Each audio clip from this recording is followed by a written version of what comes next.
Bien-aimé, bonjour. Quand nous parlons de combat spirituel, il y a ceux qui disent que le combat spirituel n'existe pas, que c'est pour ceux qui ont raté leur vie, c'est pour ceux qui veulent accuser les autres d'être la source de leur malheur.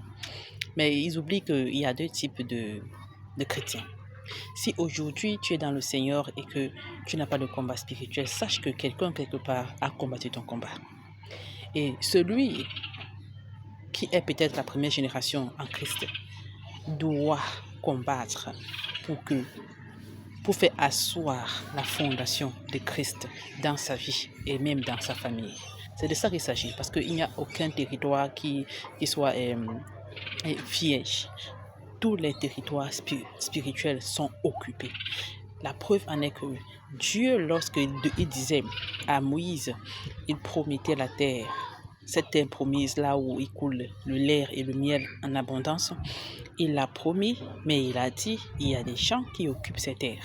Alors, pour prendre possession de ces terres, il faudrait que vous les chassiez.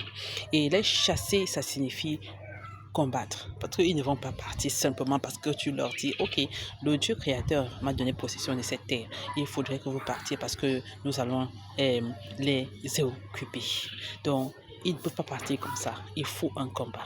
Alors, il y a deux types de chrétiens. Il y a des chrétiens David qui doivent combattre pour entrer en possession, s'asseoir sur leur trône. Il y a des chrétiens Salomon qui viennent simplement dans la gloire, qui viennent simplement bénéficier du travail des autres. Alors si tu es Salomon, ne méprise pas David. Lorsque David te dit j'ai des combats, respecte, parce que chacun ne parle de Christ qu'en fonction de son expérience personnelle. Shalom.